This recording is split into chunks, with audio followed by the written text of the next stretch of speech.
Although we appreciate the positive influence Miss Swift's music has had on her worldwide audience, it was Miss Lively and not the Wayfarer parties that contemporaneously inserted Miss Swift into this dispute, and Miss Lively cannot use Miss Swift's stardom to withhold evidence. Hello and welcome back.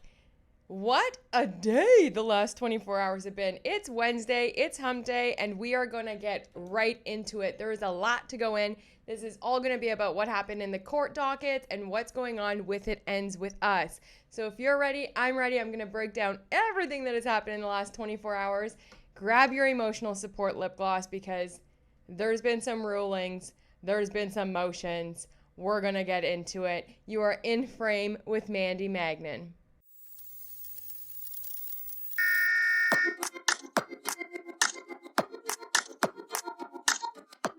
For sake of time of this video, we're just going to get right into what's going on, okay? So let's just do it. We left off with Monday night, okay? What happened on Monday night? So from there, girl. Since then, we've had a letter response to motion addressed to Judge Lyman. That was from the Wayfarer people. We're definitely going to talk about that one, as well as the declaration that Kevin Fritz made. He is one of the attorneys for Team Wayfarer. We're definitely going to talk about that one. And then we have a letter response also from Mr. Kevin Fritz, the Wayfarer people. I mean, the Wayfarer people are coming into play. They were quiet for a minute, and Blake Lively was running all over everyone, running to the court every day, filing a handful of letters and motions every single day. Now the Wayfarer people have come into the chat, okay? So we're going to talk about that. Blake Lively came in the same day with a letter motion to leave a file, and that is to reply to the Wayfarer party's protective order. Then the judge has come in and he has ordered granting. This was just done this morning. He's granted some and then denied some. We're definitely going to talk about that. And then this just happened. I haven't seen this yet, but it's an order granting motion to serve. We're going to get into that. So there's a few documents to talk about, and some of them are spicy. So let's start right from the beginning. What happened? What's going on? Maybe you're like, oh my God, there's too much happening. What is going on? We're going to go break it down one by one and see what's popping. On Monday, the judge gave Blake Lively's team until 5 p.m. to answer whether or not the Wayfarer parties were complying to get them the interrogatories, and they did. They filed this letter just literally stating to advise the court as to whether the Wayfarer party's supplemental interrogatory responses render any portion of plaintiff's pending motion to compel the motion mute. The short answer is no. On June 13th, 2025, certain of the Wayfarer parties, It Ends With Us, Justin Baldoni, All of the People, they serve supplemental interrogatory responses, collectively the supplemental responses. Those supplemental responses, however, do not resolve the motion. As preliminary matter, defendants Jennifer Abel and Melissa Nathan failed to serve any supplemental responses to any of the interrogatories at issue, and as such, the motion remains wholly unresolved as to each of them. The interrogatories at issue are directed at the alleged, I like that they used alleged, this is from Blake's own lawyers, so they're like the alleged media and social media retaliation campaign against Miss Lively and her family. As such, the responses of Miss Abel and Miss Nathan, whose texts to each other are among the key evidence supporting the allegations regarding that claim, which reporters and content creators they have communicated with, are plainly relevant and critical evidence to the case. The supplemental responses also failed to resolve the motion as to tag It Ends With Us, LLC, Mr. Baldoni, Mr. Saritz, Mr. Heath, and Wayfarer for the following reasons. They want email accounts provided to third parties. The motion seeks that this court compel each Wayfarer defendant to identify all email accounts since May 1st, 2024 that were made accessible to third parties. So basically what they're saying, Ryan Reynolds has said and has claimed he wants access to logins of email accounts because they think that they gave logins of email accounts to content creators to communicate with them through like draft emails and like hidden little folders and stuff in the email. So they want like the login credentials and stuff to the email accounts that they think that they were sharing with people to secretly communicate. It's a lot, okay?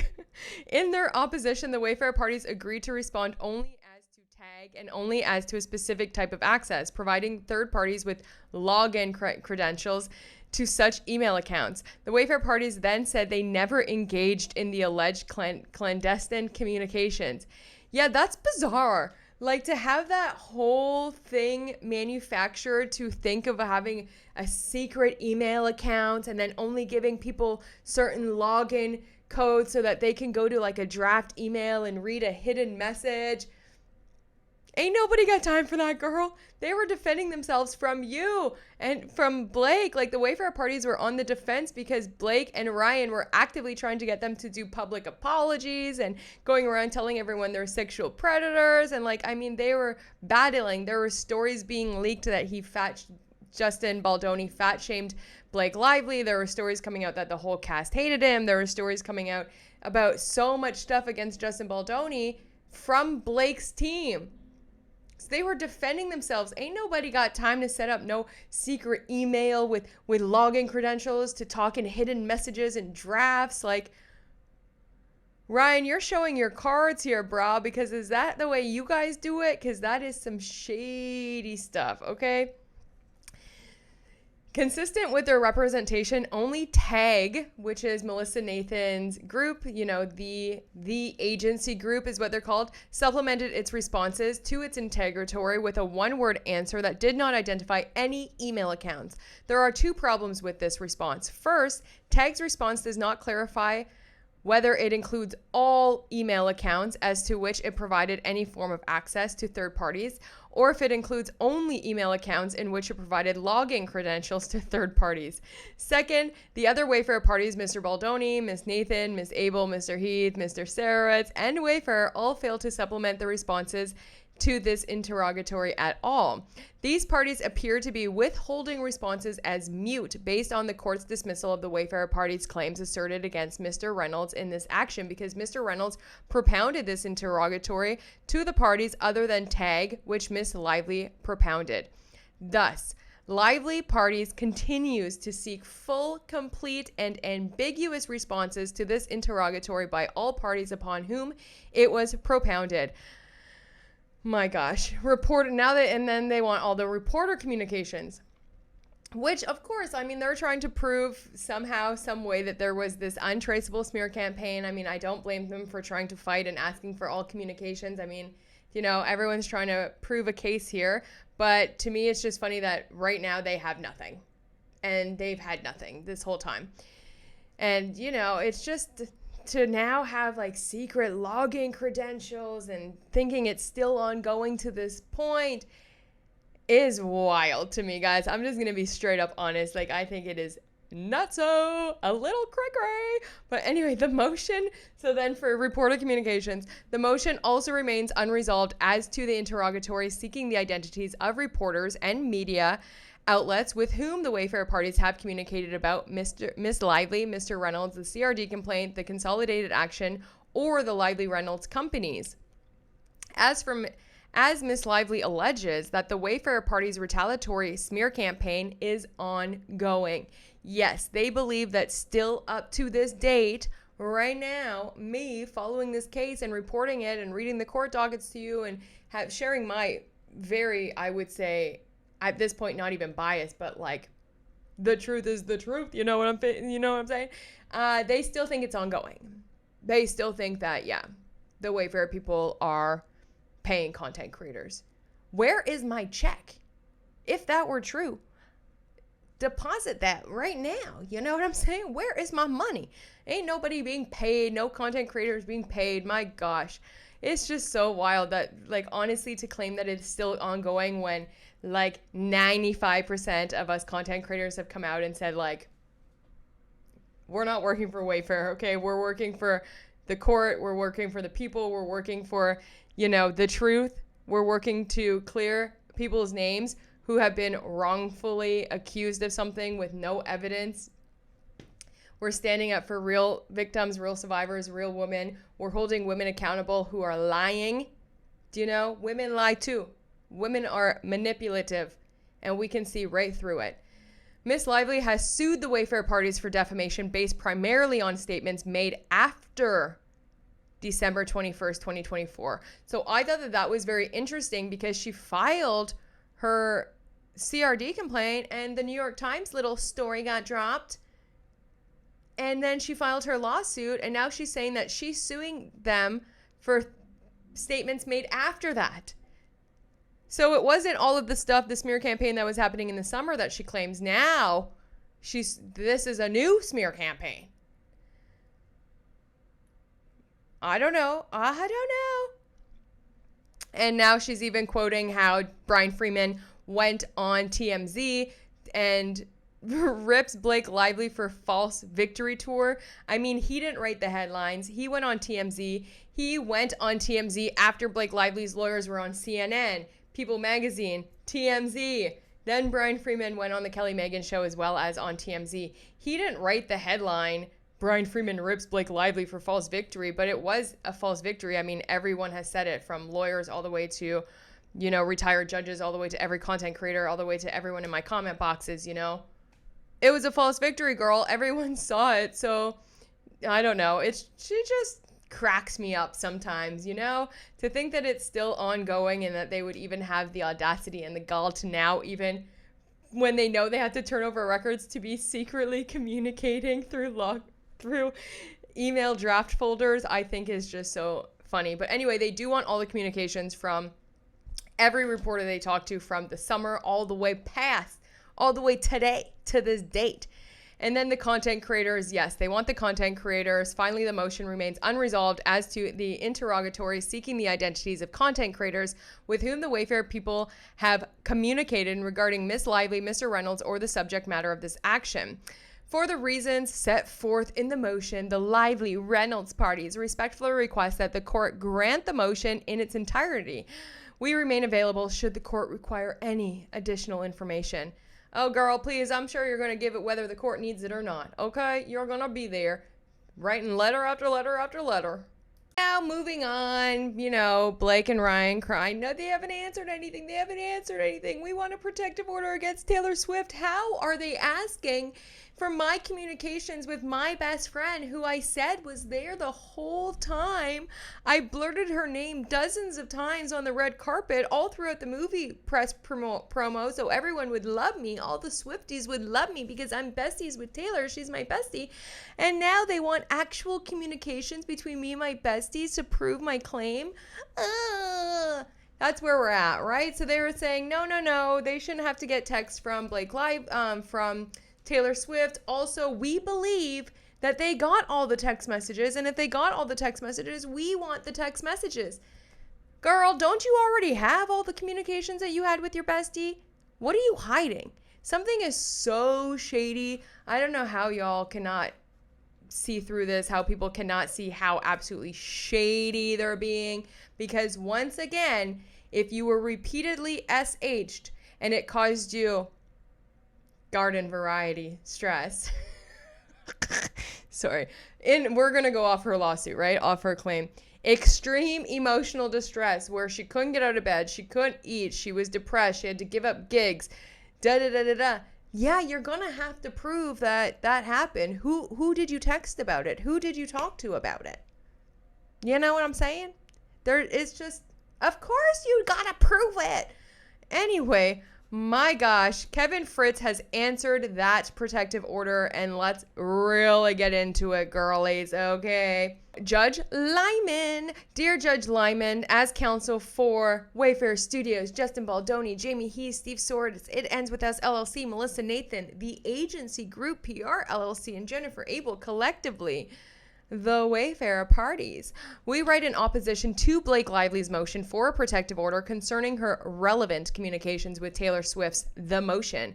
The Wayfair parties also request an order compelling Miss Lively to produce documents relating to A, her allegations of sexual harassment and retaliation, B, her communications with Miss Swift, Sony, and WME concerning the same, and C, her claims for economic damages, the cross motion, which are responsive to certain requests for productions, the request. Federal Rule of Civil Procedure 26B1 provides that parties may obtain discovery regarding any non-privileged matter that is relevant to any party's claim or defense. Ms. Lively is bound by her amended initial disclosure. Ms. Lively contends that Ms. Swift is not central to Ms. Lively's claims and that the only allegations that were ever remotely relevant to Ms. Swift were in the Wayfarer party's now dismissed complaint. Rule 26A requires parties to disclose the identity of each individual likely to have discoverable information along with the subject of that information that the disclosing party may use to support its claims or defenses. The Wayfarer party's initial disclosures identify Ms. Taylor Swift as having a percipient knowledge as to the facts and events alleged in the pleadings. In her amended initial disclosure served a week ago, Ms. Lively identified certain individuals who she believes have discoverable information about her claims. According to Ms. Lively, and then it's redacted. What did she say? According to Ms. Lively, what? I want to know. I wish it was like, if I had a paper up, I would probably be putting it to the light, trying to see if I can see through the black print, the black marker, you know what I'm saying? No. Ms. Lively's counsel signed her amended initial disclosure, thereby certifying that the disclosure therein are complete and correct. Can't backtrack now, girl. Ms. Lively is required to produce her non-privileged communications with witnesses identified in her amended initial disclosure. Yes, girl. If you put it in your disclosure that these are the people, these are your witnesses, these are the people that know about the pain that you went through and the harassment and da-da-da, you need to show it. Like, did you think you would get this far without having to show nothing? The answer is yes. I don't think they thought it was going to get this far at all. I really thought that she thought by dropping that New York Times story, everyone would jump on the bandwagon. You'd have all the Swifties and the Wayfarer people would be in the dust, you know? They went, and then she was going to withdraw her claims, which she has done before. She's, submitted lawsuits and then withdrawn them, like how she got the subpoena. Anyway, we continue. Miss Lively has publicly stated that Miss Swift was with her on this experience the whole time, all throughout it. Yes, she did. If there's one thing about snaky Lively and crying Reynolds, is they gonna tell on themselves every single time. Okay, she did say that she lived with me, she lived this with me, she was here the whole time. In her motion, Miss Lively does not contend that the production of her communications with Miss Swift relating to It Ends With Us and this action is disproportional to the needs of the case. And then they put in a little court docket there that Judge Lyman himself granted, which, smart. Miss Lively's communications with Taylor Swift are also relevant to Miss Lively's alleged garden variety emotional distress. Oh gosh. Here, Miss Lively recently withdrew her claims for intentional infliction of emotional distress and negligent infliction of emotional distress. Thereafter, Miss Lively stated that she still pleads and intends to introduce evidence of garden variety emotional stress in connection with her other remaining claims. As part of her remaining claims for harassment and retaliation, Miss Lively alleges that she has suffered and continues to suffer from severe emotional distress and pain, humiliation, embarrassment, belittlement, frustration, and mental anguish. In an order dated June 10th, 2025, the court confirmed that the dismissal of the IED claims did not preclude Lively from offering evidence of garden variety emotional distress. If Miss Lively and Miss Swift socialized after the alleged incident at issue in this case, as been reported, the Wayfarer parties are entitled to relevant communications to disprove Miss Lively's purported emotional distress. Miss Lively's improper reliance on hearsay to shield production of relevant documents. The crew of the motion is that because a Daily Mail reporter quoted an unidentified insider as stating that the Wayfarer parties obtained unspecified information from Miss Swift, Miss Lively should not be compelled to produce relevant communications with Miss Swift in her own possession. Tellingly, Miss Lively does not cite any legal authority for her proposition that such double hearsay is a proper basis to preclude the Wayfarer parties from obtaining relevant discovery from Miss Lively. So listen her, okay? Especially information which the Wayfarer parties believe will further exculpate them.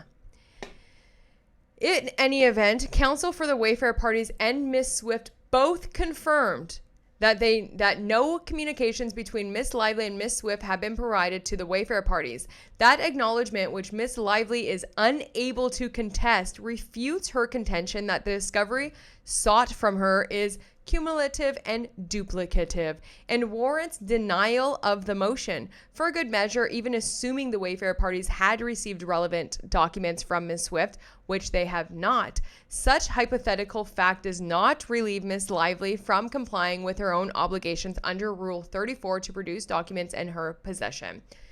Wow. So I did get a source, which I was very open about, that somebody in the Wayfarer camp said that they did get what they needed from Miss Swift, right?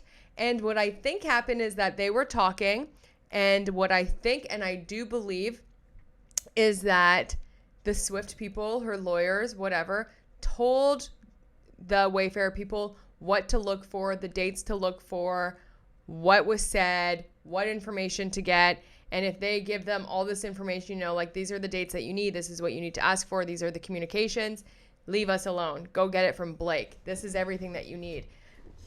I think that's probably what happened, and that's why they withdrew the subpoena, and they know that it's out there. Now they just need Blake to literally follow the law, and you need to provide this information. Duh. Ms. Lively should be compelled to produce documents responsive to other requests. It is undisputed that Miss Lively is obligated to produce documents concerning her allegations of sexual harassment and retaliation. Duh. Her communications with Sony, which released the film, and WME, her talent agency, concerning the same.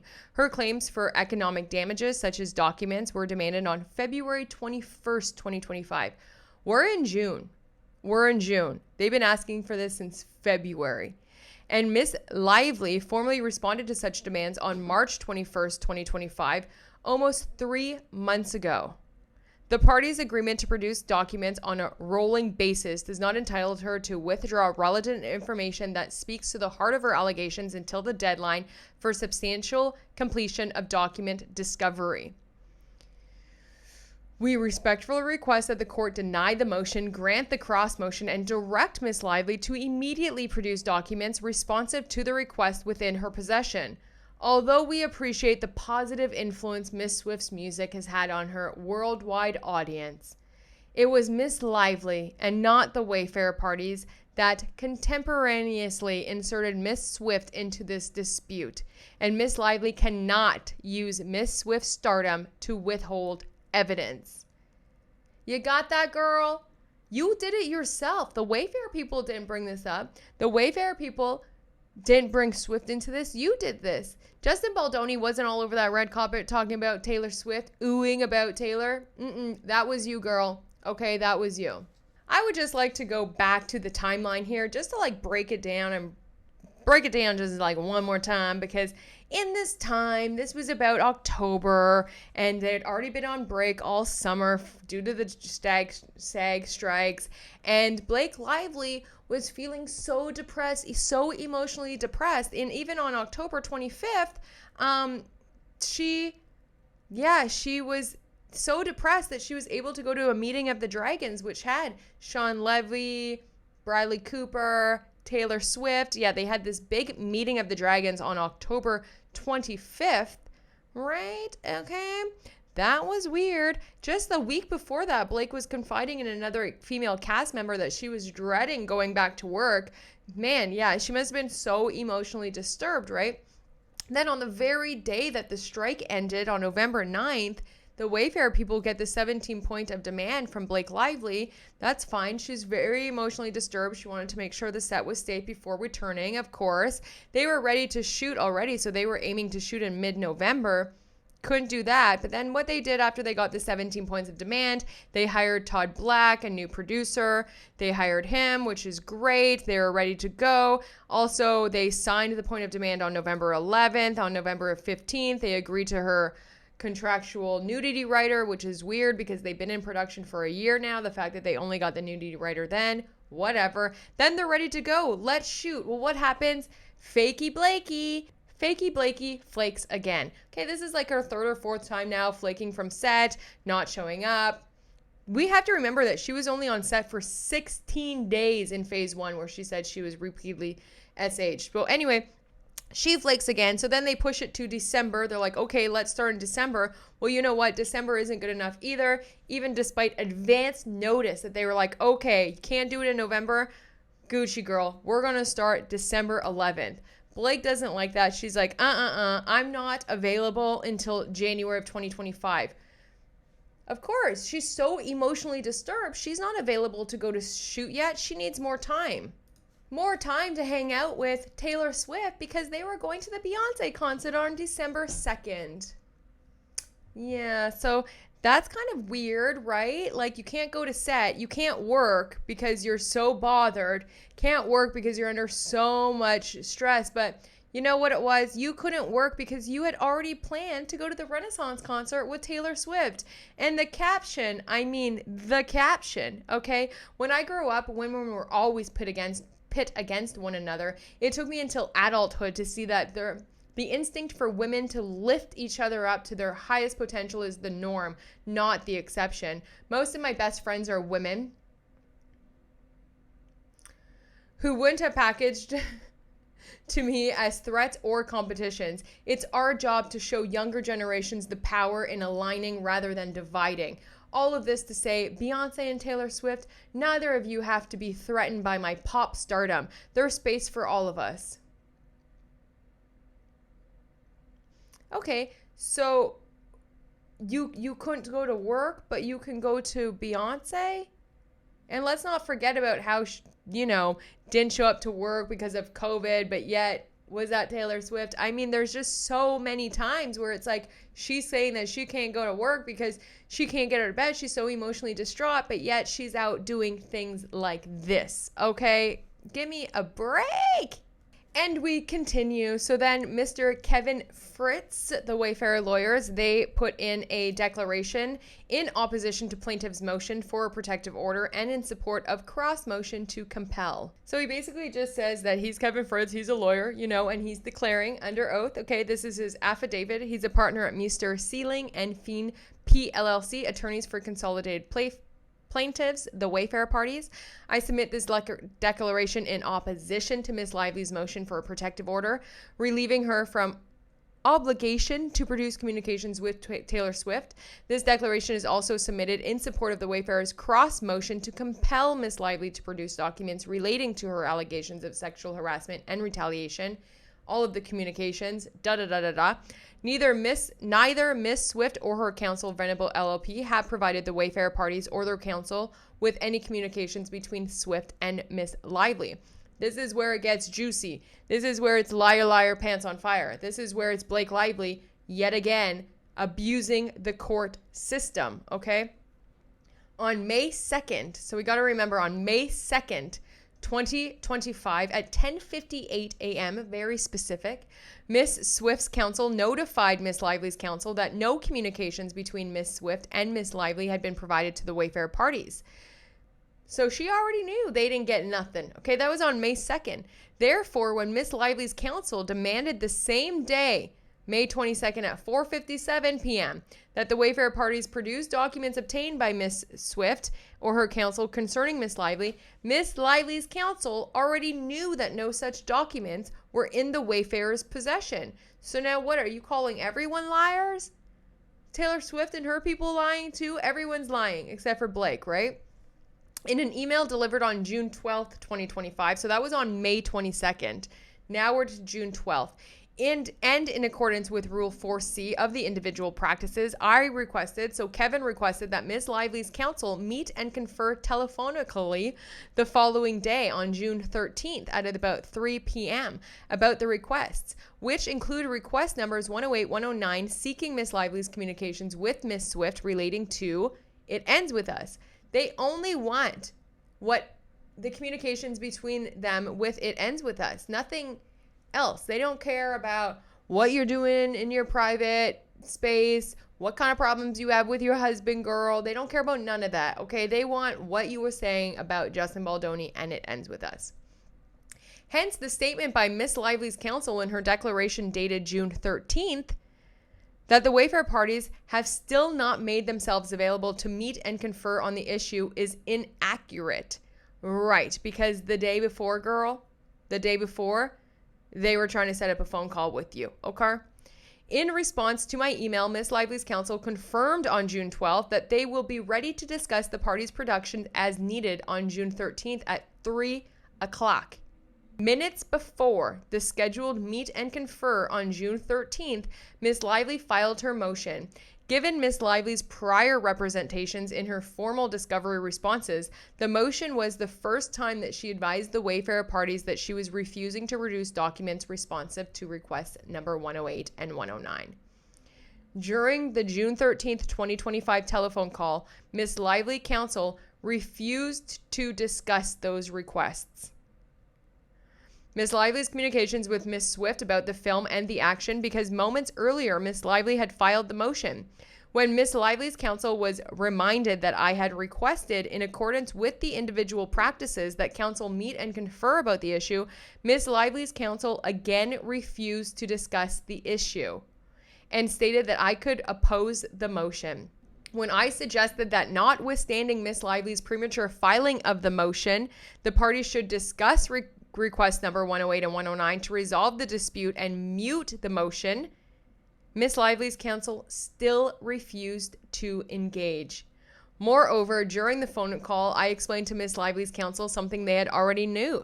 The Wayfair parties are entitled to communications between Miss Lively and those non-party identified in her amended initial disclosures as having discoverable information.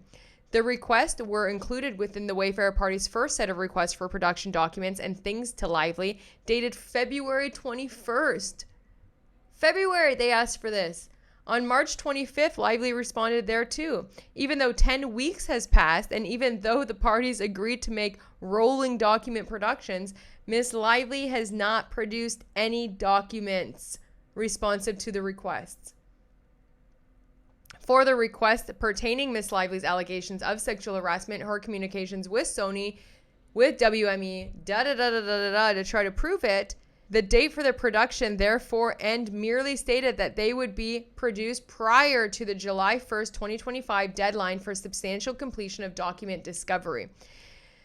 I also submitted this declaration to place before the court true and correct copies of the following documents. A true and correct copy of the Wayfair party's first set of requests for production documents and things to Lively is attached. A true and correct copy of Miss Lively's response and objections to the document dated March 24th is attached.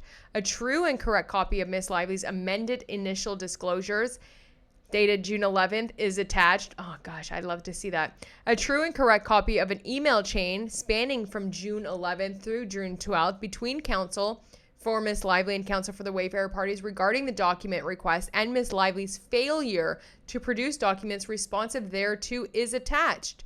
A true and correct copy of Wayfair party's initial disclosure is attached, and I declare under penalty of perjury that the foregoing is true and correct. A lot of the exhibits are sealed, of course, like Blake Lively's answers and stuff, but this one isn't, and this is a disclosure of plaintiffs. This is the defendant's consolidated plaintiffs' initial disclosures. There's some people on this list, okay? There are some people on this list. Now, if you haven't seen my video of the meeting of the dragons and why these people are so important and integral, go ahead and watch it. It's in the description, and it is a juicy video that ties all these people in together. But let's just see some of the people on this list, okay? Based upon the Wayfair party's investigation thus far, the Wayfair parties are presently aware of and believe that the following individuals are likely to have discoverable information of the Wayfair parties may use to support their claims of defense. So, of course, you have everyone from Wayfair, right? So you have everyone from the Wayfair, everyone from Tag, then you get into it. Then you have, of course, Blake Lively, Ryan Reynolds, Vision PR, Leslie Sloan, right? So anyone from them, I guess they're saying Sigrid McCauley. Then you have Stephanie motherfucking Jones. Then you have some people, and then other people from Jones Works will be interesting to see. The New York Times, Megan Twohey, let's go. Then you have Jed Wallace, the employees from Street Relations. You have some redacted things here. They were a producer on It Ends With Us. Then they are going to bring in Andrea Giannotti. This is the person that Blake Lively, in her own lawsuit, named a bunch of times. I mean, she wouldn't name anybody that she was talking to, but she was happy to name Andrea Giannotti. So they are going to be talking with her. She was the one that I guess was consoling Blake all this time and who Blake ran to a bunch. Todd Black allegedly was the producer that they hired. Blake Lively told them they had to hire another producer. They hired this guy, Todd Black. Allegedly, he is the one that said that in all of his experience, like decades experience in Hollywood, he has never seen anyone berate someone in a business meeting like that before, and that is with Ryan Reynolds to Justin Baldoni in the meeting. Then they have Tara Hanks, more Wayfair Studios, and then it gets juicy because then we have Jenny Slate, come to the front, please. Brandon Sklenar, come to the front, please. Or should I call you Brandon Feekins? Is that your name, sir? Okay. Hassan Majad, come to the front, please. These are all people that worked on It Ends With Us. You also have Robin Lively down here, Blake's sister. Yeah, come to the front, okay? Tell us about that little promo photo shoot you did with Gigi Haddad's sweaters with Ryan Reynolds and Hugh Jackman and Ryan's mom. Gross. You have Alex. He played young Atlas in the movie. I mean, then you have everybody is here. They're even bringing in the personal trainer, Don Saladino, the personal trainer who apparently Justin fat shamed Blake by asking how much she weighed. You have Blake Lively's makeup artist who were in the trailer when they said that Jamie Heath came and was staring at Blake. He looked at her in the eyes and then turned away. My gosh. Oh my gosh. Don't look Blake in the eyes, okay? You have her hairstylist. I mean, they are calling on everybody. You have the people from the reps, all from WME. Colleen Hoover is coming to the front. I feel like, did I miss Isabel Ferrer, or is she coming? There we go. Isabel Ferrer. Yeah, of course, she's going to be in there.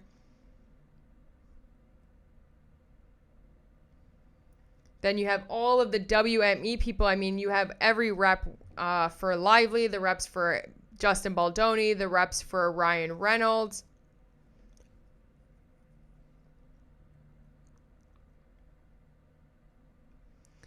They have almost every crew on It Ends With Us. Like if you look here, we got the intimacy coordinators here, people. So Chelsea Carey was here. She was the intimacy coordinator.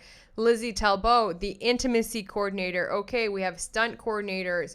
We have the crew is going to come and speak, okay? And crew don't lie, all right? They didn't make millions of dollars like Blake Lively did on this film. They have no reason to lie. You have the assistant directors coming forward. You're going to have post-production supervisors. I mean, thank you. The director of photography is coming forward. Both directors of photography. I mean, this is crazy. You have the editors, the assistant editors.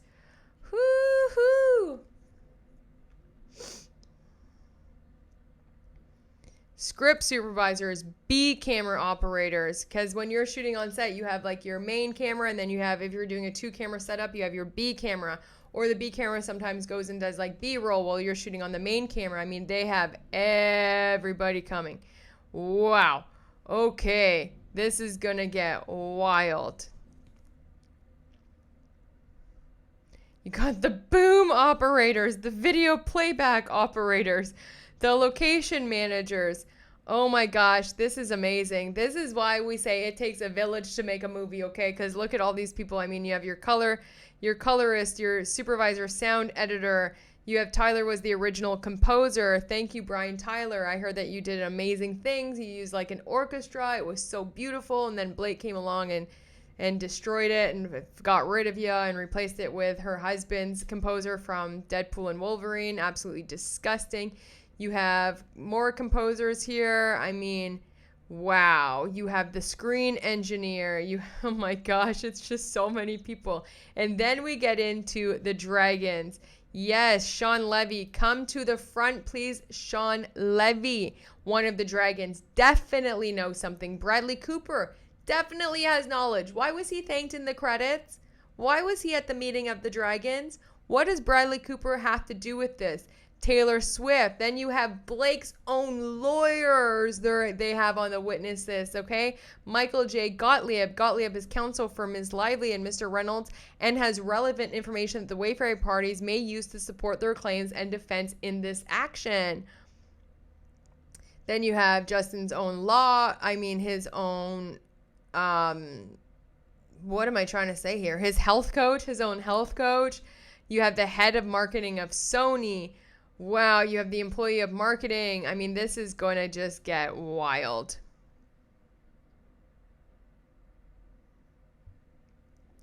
And then they're even bringing in marketing and public relations department of Sony. They have everybody's going to come in here, and I feel like, oh gosh, they're all going to say the same thing when it comes to Blake Lively.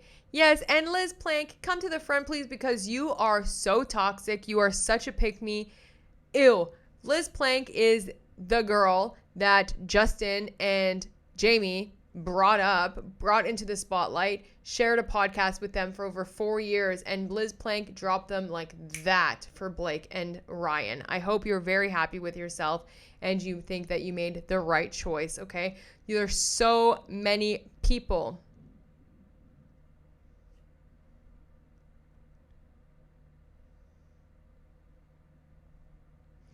Yo, they're bringing in everyone from Jones Works too. Woo! Even Sarah Nathan, Melissa Nathan's sister. She's in the media. I think she works for, I forget, the New York Post, I think. So they're bringing in all ex-employees from Jones Works. Oh my gosh, this is going to get so messy, and I am so here for it. And I do believe that they're bringing in a content creator as well who claims that she's like some kind of therapist or something. But she gives really poor misinformation all the time. She's very pro Blake Lively, and allegedly now it's come out that she was the one that created and spread all of those false allegations about the 3 people going to HR. And she was the one that handed all of the content creators these HR complaints that everyone said that weren't real HR complaints because they were like redacted. There was no dates. They looked so phony, and only a few people, even content creators, like nobody would touch it. TMZ, the Daily Mail, nothing. And only a few content creators picked it up. Allegedly now this person is the one to have made those. So that'll be interesting. I mean, it's going to get messy. And when I have more information about this supposed therapist for pro Blake Lively, I will look into it, and I will definitely share that in more information. Maybe I'll do a little deep dive on who this woman is, okay? Because apparently it's not good. It's not good. So this is just a letter in opposition from Kevin Fritz to the judge. It's a letter of opposition for Blake Lively. So we'll just get into it real quick. And then there's one more thing we're going to talk about, which is some motions that got granted and denied. Okay, so let's just quickly go over this one. This again is from the Wayfarer people. This is the letter in opposition to Blake Lively.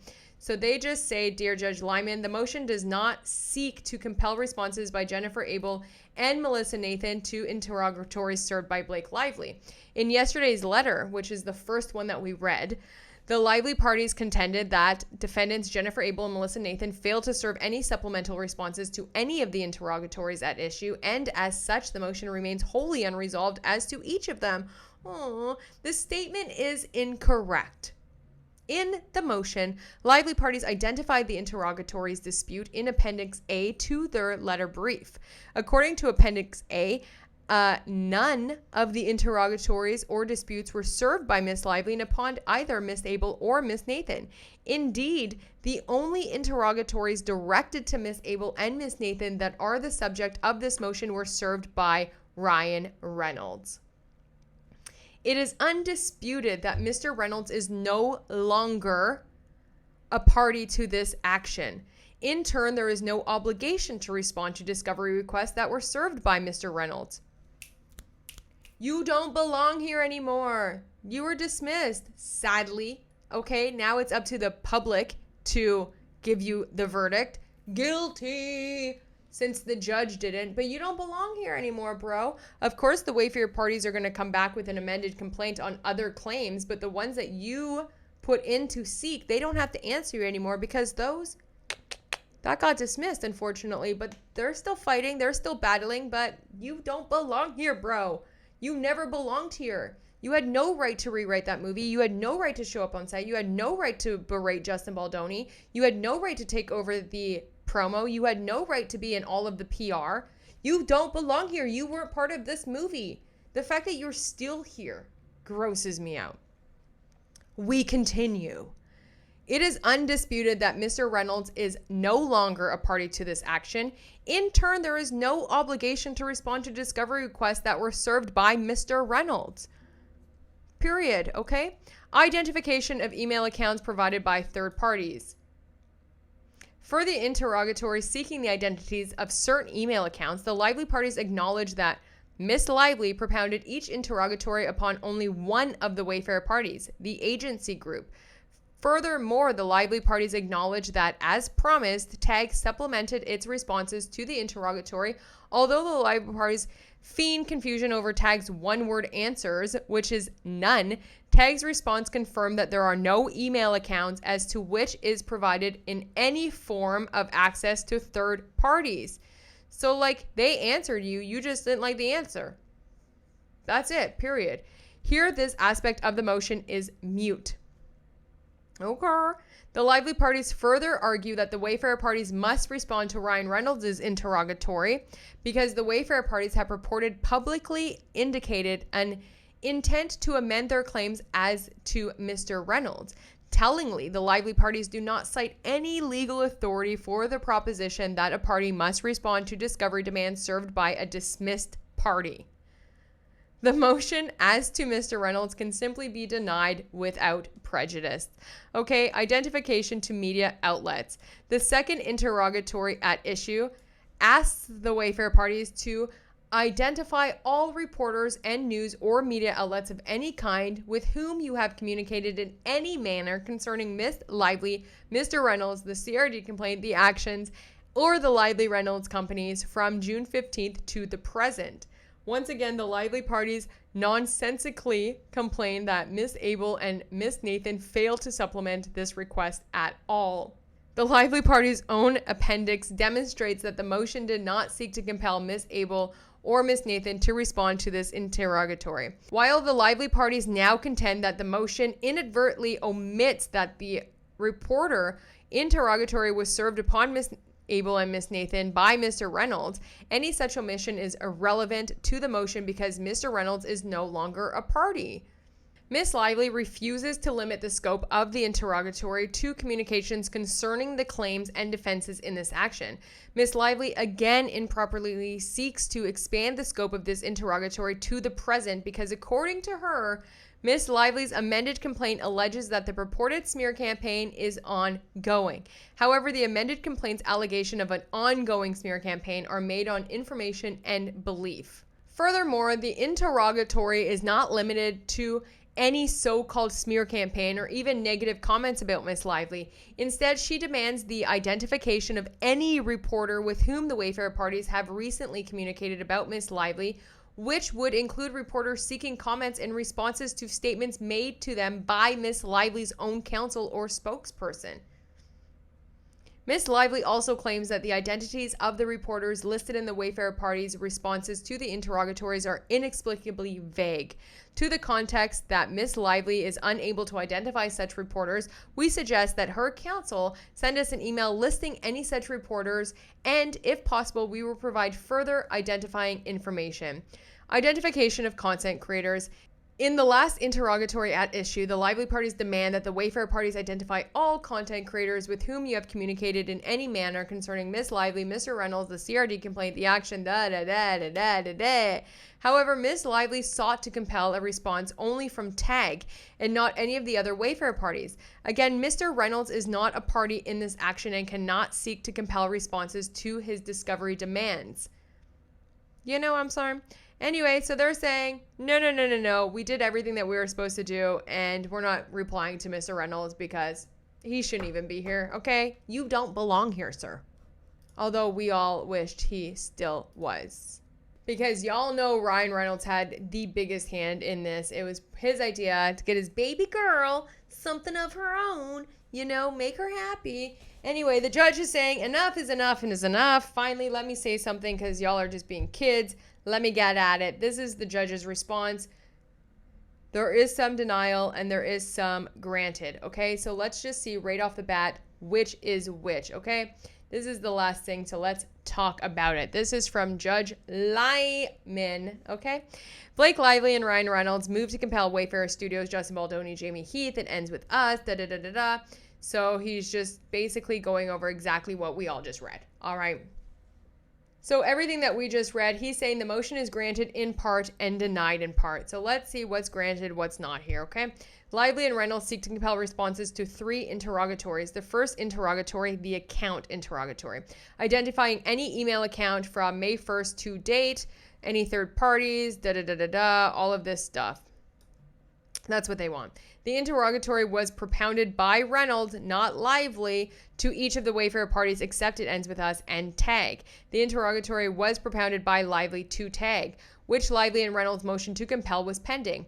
The court dismissed the Wayfarer parties' claims against Reynolds, granting leave to amend certain claims. The Wayfarer parties agreed that TAG would provide a supplemental response to the interrogatory, and TAG did so. None of the Wayfarer parties have responded to this interrogatory. The Wayfarer parties object that access is impermissibly vague. The motion to compel is denied to the account interrogatory. That's good. This is a win. I mean, it's small. There's little wins here and there, but any motion that, you know, that is granted or denied, if it's on your side, is a win. So the wording of the interrogatory is sufficiently specific to enable a targeted response by the Wayfarer parties.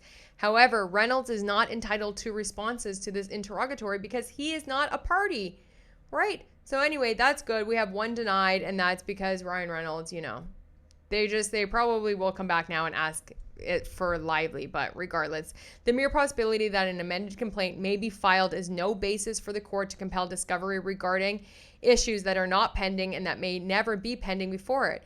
Reynolds may renew the motion if, after the filing of an amended complaint, the requested information is relevant to a claim or defense in the action where he is a party. The second interrogatory is for the reporter, so we went over that. They want every reporter that they talked to from, I think it was like September 2024 to now, till right now. They want every single thing. So let's see. So they want the docket. Yeah, it says right here. They want everything from June 15th, 2024 to December 21st, 2024. Lively seeks responses through the present for all parties. The motion to compel is granted to the reporter's interrogatory. That's some BS. The Wayfarer parties have provided no justification for withholding the responses of Nathan and Abel regarding the period from June 15th, 2024 and December 21st, 2024, and in fact, agreed to provide such responses. Regarding the period between December 21st, 2024 and the present, the Wayfarer parties object that although the amended complaint alleges the smear campaign is ongoing, it does not assert any claims by Ryan Reynolds or Lively Reynolds Company. And the pleading cites to the communications at issues. These objections do not provide a basis to deny the motion. Although the amended complaint does not assert claims by Reynolds, it asserts that attempts to discredit Mr. Reynolds were part of the campaign against Lively after December 21st, 2024. And although it cites certain specific statements made by defendants' lawyers, it also states that defendants themselves continue to be involved after December 21st, 2024, framing the campaign as a continuation of events prior to the CRD complaint. As before, the defendants have directly engaged with media platforms. The Wayfarer party's engagement with media outlets after the release of the CRD complaint is relevant to the truth or falsity of these allegations, and the Wayfarer parties have not raised any other objections. Oh, what about you, Blake? What about, like, I'm so sorry, my nose is so itchy. What about you, Blake? Where are your communications between all of these people? I can't wait till this comes out. I can't wait till the truth comes out.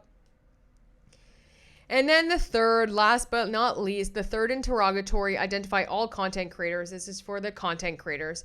The interrogatory was propounded by Lively to tag and by Reynolds to the remaining Wayfarer parties. Lively and Reynolds have agreed to define the term content creators to mean any individual or entity who seeds, generates, creates, or influences social media content or provides related digital or social media services directly or indirectly to the request or on behalf of the Wayfarer parties or their agents or affiliates.